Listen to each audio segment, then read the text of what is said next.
Hello, my name is Gabriel De Castro. After doing my scavenger hunt PowerPoint out of all the organisms, I thought the one that interested me the most and the one that I'd like to do more research on was the Mediterranean house gecko. Um, it's also known as Hemidactylus turricignis, and basically I found this organism when I was going out to go walk with my dog. It was nighttime, and that'll come into play later as I'm talking about it. And when I was coming back home, I just saw something close by the driveway lights as they were turned on, and I got closer to look, and it was a gecko. So I didn't want to get too close to it because I knew they'd always run away. So I got myself a staircase from the garage, set it up, and then also asked my mom to shine a light on it so I can get a better picture with better quality. So basically, when it comes to classification for this lizard, um, it's obviously in reptilia. It's a lepidosaur, which is a group that also contains snakes. But what sets the lizard apart is that it's also part of the group Squamata, and it has legs, unlike the snakes. And this specific lizard is in the family Geckata, which includes all geckos. And another interesting fact is that the origins of this lizard are pretty well known to not be from Florida, like as in they aren't native. They were originally from the Mediterranean, and they were introduced into several parts of the world, including different parts of Europe, Asia, and including North America as well. And this happened mostly through shipments and trade routes. So you can refer back to like Columbian era trading, and that's mostly how those lizards got here, along with other lizards such as the brown anole. Um, it can commonly be found in suburban areas, so basically like communities.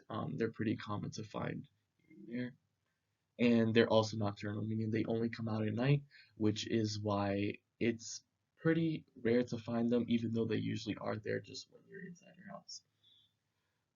Something interesting about them is that the pigment of their skin allows it to blend into many parts of the suburban environment it lives in, such as the walls of houses. And this isn't really an evolutionary trait, but it just happens to fit in well as a lot of houses, especially like in Central Florida, have kind of like a beige tan tint to them.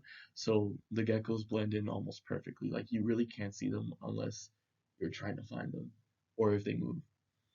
Um, when it comes to their life cycle, this organism reproduces sexually. It has a fast maturing rate, so basically it can go and start pretty early in its lifespan.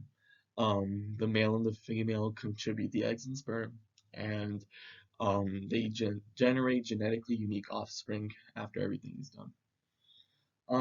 There are a few more interesting facts about it. For example, they emit a distinctive high-pitched call, kind of like a squeak or chirp of a bird, and scientists generally think that it's them expressing a territorial message, basically to keep other lizards, generally males, away from the area. And personally, I think I've heard this sound that they've described a couple times outside of my house because there's usually around like four or five sitting around my driveway. So without a doubt, there are definitely probably some males trying to claim territory.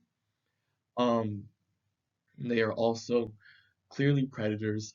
They feed on the moths and small roaches that, reside around Central Florida, um, suburban areas, um, as well as like love bugs, any other kind of small insect. And they usually congregate around lights, such as my driveway lights, because they know that a large amount of insects, like moths, as I previously mentioned, they usually come over there to, I mean, they're attracted by the light, and that's what attracts the lizards to go and, you know, have whatever meal is waiting for them there. So that is pretty much it about the gecko. Another reason I felt um, kind of obligated to pick this out of all the organisms I had was because I had a gecko for like 5 years. It wasn't like this, it was like a leopard gecko. And it was just a really fun like pet to have, and it died like about 2 years ago, but it was fun just reading about one of its relatives again and getting really into interesting facts and stuff that I never knew about them before. So yeah.